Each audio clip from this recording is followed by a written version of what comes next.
Only just recently, Teclast upgraded the Master T10, and what they've called it is the T20. As you can see, it is basically the same exact tablet, got the same rear on it, fingerprint reader in a funny kind of location. It's still really the same tablet, but what they've done is change the internals. We've still got the 4 gigabytes of RAM and 64 gigabytes of storage. The rest of the specs, if you're interested, are right up here. But they've swapped out the chipset, so it no longer has the hexa-core MT8176 from MediaTek. It still has a MediaTek processor. Sadly, no one seems to switch to Snapdragon, only a few Chinese companies.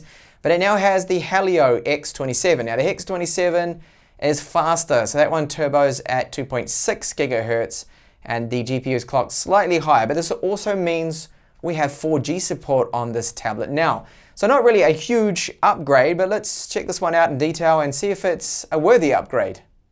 So let's first take a look at what you get inside the box. So the packaging is exactly the same as the Master T10, no changes here. Under the tablet you'll find a SIM tray tool, and then we have a user manual. And then a USB Type-C cable and our charger, which is rated to 9 volts 2 amps. The Teclast Master T10 weighs 557 grams. And is approximately 7.9 millimeters thin. So this model uses the exact same screen as the Master T10, in fact the exact same build. So what we have on the front is a 2560 by 1600 fully laminated IPS panel. Now this has a PPI of 299, a front-facing camera, and this is a 13 megapixel sensor, next to it the ambient light sensor, and as you can see it does come with a pre-applied screen protector. There is, however, a change to the rear camera, so this is now 13 megapixels, up from the 8 we had on the original Master T10. The rear of the tablet is mostly metal. We can see we've got a very awkwardly located fingerprint reader. This has not changed at all from the previous model. Plastic along the top here. This is for our wireless AC, the Bluetooth, and also GPS. That little dot you can see down the bottom, that is where the microphone is. Either side of the tablet you'll find speakers, so I've got side-firing speakers, and then up the top we have metal, power on, and volume buttons there. Now these volume buttons, they feel alright, they do not rattle around.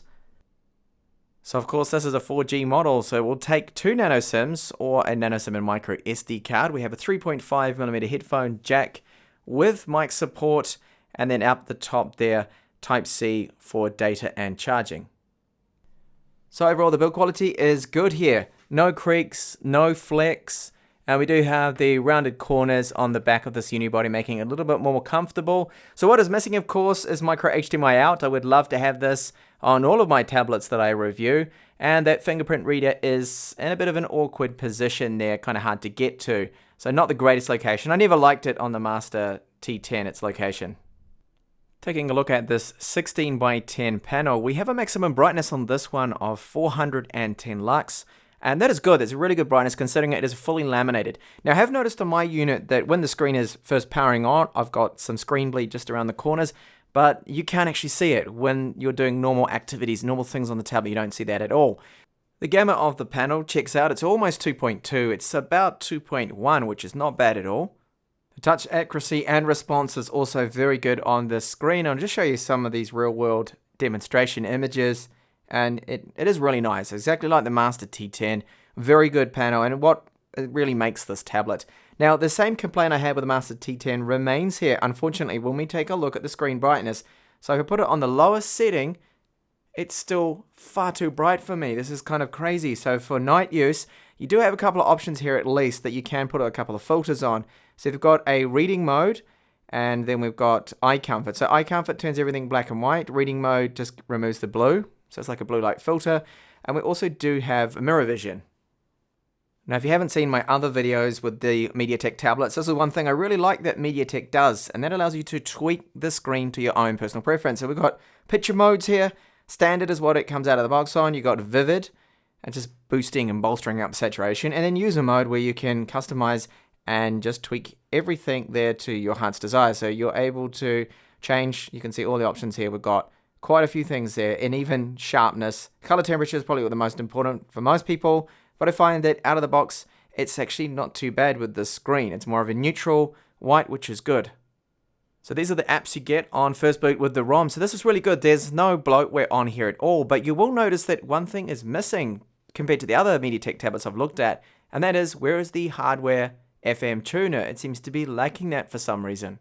But it is a very simple ROM, straightforward, and the performance of it so far seems to be really good, but I'll get into that in detail shortly in this video. I just wanted to also point out one thing I don't understand, and that it ships with Android 7.1.1. Okay, on the Master T10 we have 7.0, so they've upped the version slightly, but look at this, security patch level, July last year.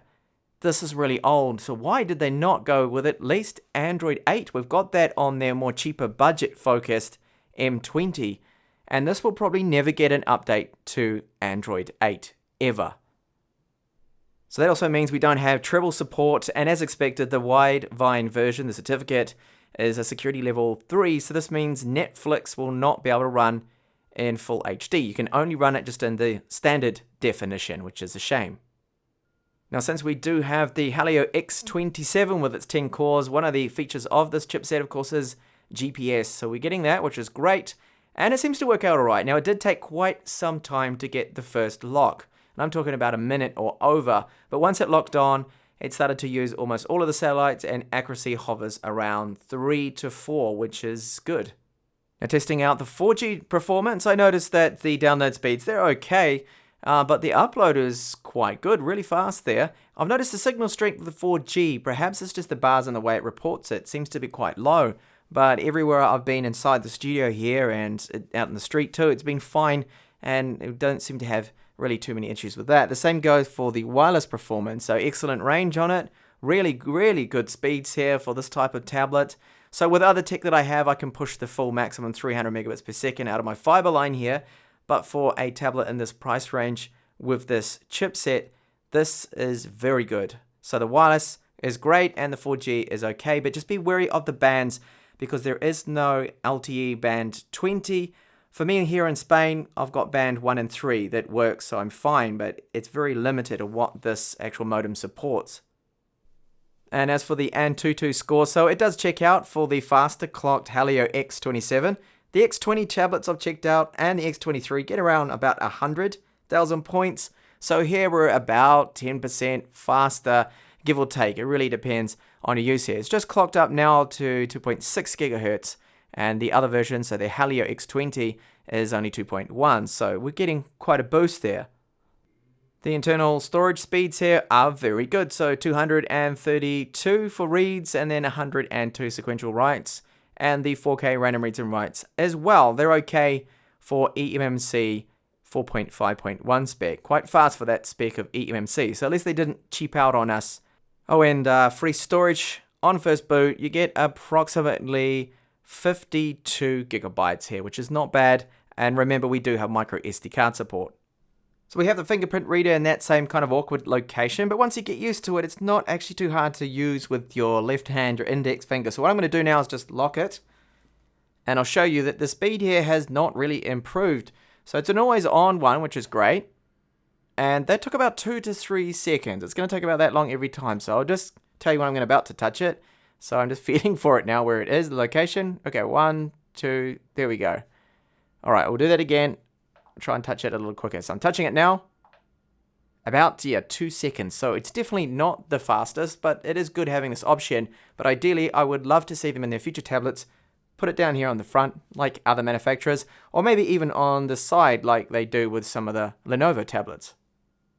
Ebooks on this tablet do look good because of that 299 pixels per inch we have on the screen. And of course, you've got the built-in night mode, or you can use the one with Google Books that I'm using at the moment. So, sorry, not night mode, but eye comfort they call it. You can go into reading mode, everything's black and white, and you can also turn on eye comfort, and that has removed all the blue light from that, and it looks pretty good. And I will just give you a zoomed in close up here of that text so you can see it's nice and sharp, so ideal for reading. And what about PDF files? So yes, this is a dated PC Mag that I don't think anyone would be reading now because it's 2 years old. However, the purpose is just to check out the speed here. So this has been downloaded, and you can see when you skip ahead that it's definitely not the fastest. Nothing's going to beat the newer Apple iPads when it comes to PDF files, I think. But it looks good. Zooming in and moving around and all that is very smooth thanks to that great touch response that the screen has. So it comes with Google Keyboard, of course. Gboard, that is all stock here. It's a stock ROM, stock launcher, so no silly half Chinese keyboard here. No, none of that. Now, typing on that is great. I don't really need to cover that, I feel, because it just works flawlessly fine as you would expect. What I did want to show you is the performance here of a YouTube video and the maximum resolution. So no issues with playback. This is in 1440p. You can see there, plays perfectly fine. And the same goes for Amazon Prime. Tested out Amazon Prime. It kicks into later on the high quality. No issues there whatsoever. And Netflix is the only one that will run, of course, in standard definition because it doesn't have that level 1 certificate. Alright, so what about performance in general with your general everyday kind of tablet tasks and things? So this is Chrome and everything loads in pretty quick. Now, it's not the smoothest when it comes to scrolling. I mean, it's pretty good as you can see here, but just not the smoothest. It's not like iPad smooth, but it is really quite good there and fast. So I'm just going to open up one of these articles here that I have not actually clicked on yet. This one here with Huawei cheating on benchmarks. And you see that popped up pretty quick there. So that is good. And all those images and things loaded up. So multitasking, that also seems quite good. Now, depending on the app that you're using, that some of these ones that will support that, of course, you do have split screen. So I can split screen Chrome and this one right here. And that all seems to be smooth, the animations. And you notice that sometimes this looks a little bit slower, but in fact, that actually seems faster there, probably because it's squeezed down so it's not having to render that full screen. So this resolution, the 2560, I feel can be a little bit demanding for the Helio, definitely for the Helio X20. But the X27 is, yeah, it's handling it better. I can clearly see it. It's a noticeable difference. And you also just notice that things are smoother with the animations and everything. So overall, the tablet performance in general gets a thumbs up from me. It is performing quite nicely. Okay, so what about audio? 3.5mm headphone jack. It sounds okay. It seems to me that Teclast have tweaked up the loudness of these speakers ever so slightly, and I do remember that they did have a little bit of distortion at 100% volume on the Master T10, but here it doesn't seem to be the case. Now, I did make some voice calls as well. As expected, the quality is not really that great because it's just got a single microphone. Using the headset does improve things, and when I answered a call as well, you just got to remember you need to put it onto speakerphone because I couldn't hear anything. I keep forgetting that with tablets, that when they've got the dial-out, you have to go and put it into speakerphone. But I'll give you a sample now of those two side-firing loudspeakers.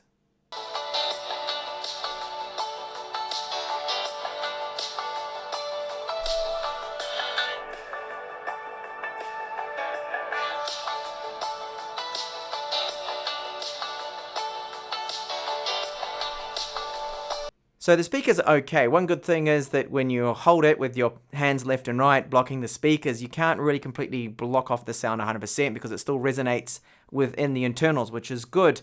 Now, ideally, I would like them to be a little louder. That's the only real complaint. They're not super high quality speakers.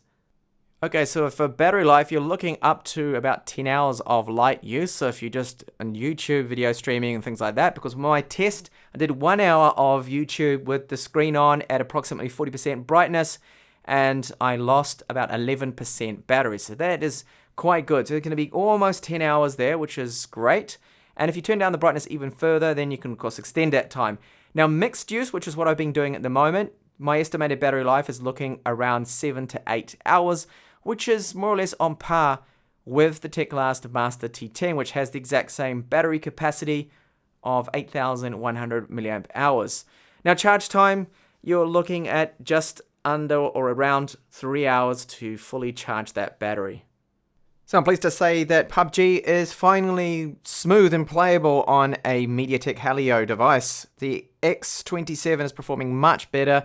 I managed to get 7 kills so far, you can see. That was mostly just bots or whatever, but the main thing is the frame rate is keeping up. It's a lot more fluid, a lot more smoother than the X20 or the X23. Now, this could be down to Teclast's optimization, but I think it's probably just more those faster clock rates because that Mali T80 is actually clocked a little bit faster, and that is the reason why it's just a little bit smoother. You can see some little hiccups now and then, but the main thing is too, also when you get your weapons out, hang on, zoom in there, you can see that it is quite a bit smoother. In fact, there's someone right there. No. But overall, looking good. Definitely performing much better than the other tablets I reviewed with the Helio X20. Now the same goes for Lineage 2 here, Revolutions. This is a very demanding game and it can really choke on some tablets. So with the Helio X27, it's performing okay on low settings. It's not the smoothest, but it is still playable, and that's the main thing, and a little bit faster than the Helio X20 and X23 tablets I've reviewed. Here's a sample of the camera. Now, I thought I would show this in low light rather than my powerful studio lights, and you can see, yes, it is dropping frames, but the quality isn't too bad. So you can see this quality is not amazing. Now, there is like this transit plastic protector over the camera lens, so make sure you remove that.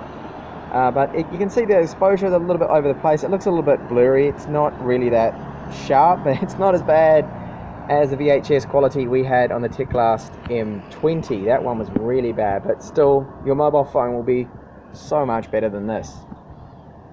Okay, so Teclast have really just upgraded the tablet a little bit, the Master T10. This isn't a full updated new model, even though it's called the T20. They've dropped the Master from the name. But the build quality, it is really decent. It has a very good screen on here. There's a little bit of light leakage around here, but that is very minor. You don't actually see it when you're using it and it's in use. ROM performance is good. It's not the most fluid tablet I have ever used, but overall the performance multitasking is good. We've got the 4 GB of RAM. The storage speeds are good. Wireless is really fast. We now have GPS and improved camera on the rear, which is another new change here. But no HDMI out. They didn't add that. I would have liked to have had HDMI out on this tablet. If you follow the channel, most of you know that I like to have HDMI out on tablets because I think it's something that's practical that you can use and good to have there.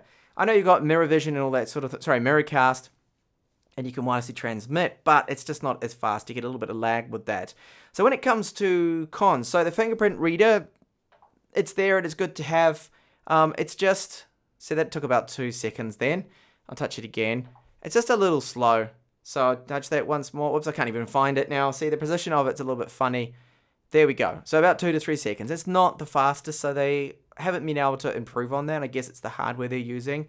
It's just not as fast. I don't think it's a good X1. I don't know what brand it is, but it's just not really that fast there. So stock ROM, you can make voice calls. For some strange reason, there's no FM radio. Normally the Helio chipsets have that. So I don't know why that's not there. Maybe they just didn't put the application on there, but it seems to me that it's completely missing. So the speakers could be a little bit louder. That's just a very minor con there. The LTE bands as well, it's not full support. It's not a global modem they're using in this. So for me, it's fine in Spain. I've got LTE band 1 and 3, which works here, which is your 2100 megahertz and 1800 megahertz. That's good, but no LTE band 20. So that could affect some people. So if you have the Master T10, definitely not worth the upgrade. The performance is very similar. Okay, we've got the 6 cores on the Master T10. 10 cores here you'd expect. You're going to have a lot better performance, right? But not really. At least it's great to see that the Helio X27 can finally handle demanding games with playable frame rates at this resolution. So the Meli T880 in this one is clocked a little bit higher than the other versions of the Helio X20 and things that I've reviewed. So that is why now PUBG is finally what I would call playable. You get a couple of dips, but overall it's pretty good. Overall, performance in general, good. I think it's a decent tablet here. It's not perfect, good battery life as well, and we do have Type-C on this. So it is offering quite a lot for the price, but there are, of course, other options if you want to spend a little more there. Thank you so much for watching this review, and I do hope to catch you back on the channel. Bye for now.